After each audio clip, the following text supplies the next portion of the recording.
So, um, imagine a code blue. Alarms are blaring everywhere, adrenaline is spiking, and you just know exactly what to do. The physical actions are, almost automatic.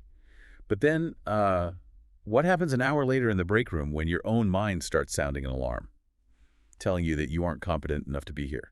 Yeah, that internal alarm is often, well, way harder to silence than the ones on the monitors, honestly. I mean, the physical work on the wards is the baseline stress, but the harsh stories we tell ourselves, like, I always mess up, are what actually push us to the breaking point. Right, exactly. So welcome to today's deep dive, especially to all the hardworking healthcare professionals in Malaysia tuning in right now. We know the system is super stretched, and, well, those hours are relentless. Absolutely relentless. Yeah. So today we're exploring this really practical tool from psychiatrist Dr. Feng Chenkar to help handle those internal alarms. It's called the SCAN technique, or mind scan. Right. It's basically a method to pause and reframe those inner stories that just, well, amplify our daily distress. Okay, but let's unpack this a bit, playing devil's advocate here.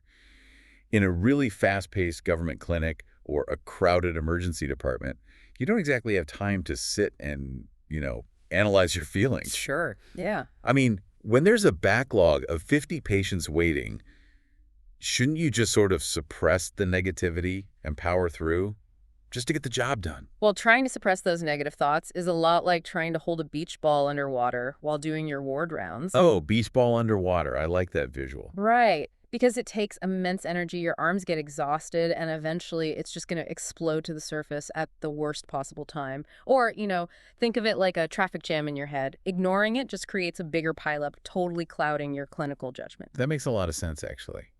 The exhaustion isn't just physical, it's mental from holding that beach ball down all day. So, how does Dr. Fang suggest we let it float up safely? So we start by using the first two steps of the SCAN acronym.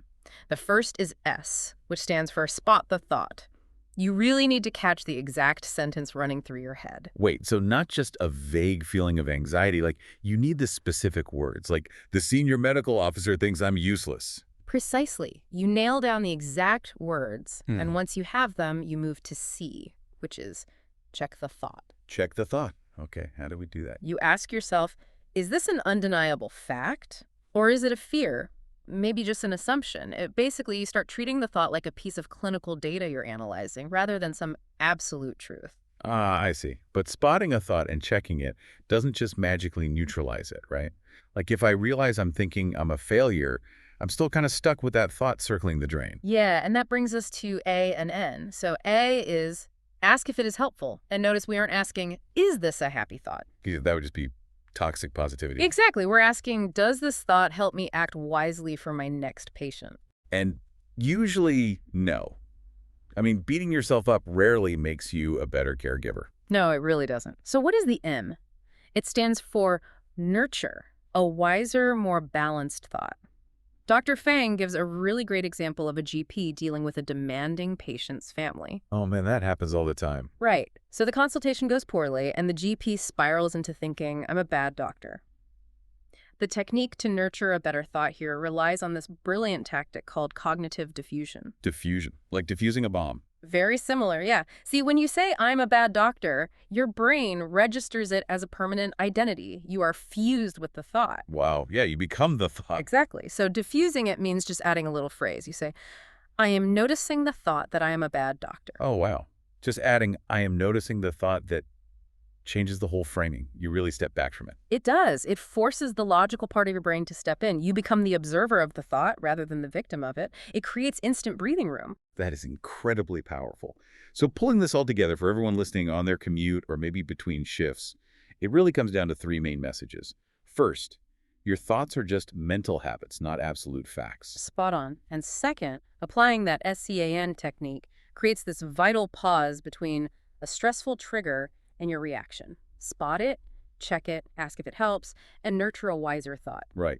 And the third message, which I think is so important, is that being kind to yourself isn't some luxury. It's truly essential for sustaining the care you give your patients day after day. It really is the foundation of good care. So here's our call to action for you.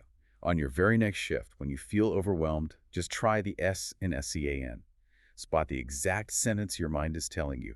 Don't even try to fix it. Just spot it. Yeah, just catch it in the act. And to leave you with a final point for reflection to chew on, think about this. If our unhelpful, anxious thoughts are actually just our mind's clumsy way of trying to protect us from failure, what would change if you silently thank those thoughts before letting them go? Wow, thanking them. That really changes the landscape of our own minds, doesn't it? Suddenly, those internal alarms aren't the enemy. They just need to be heard, checked, and gently reset.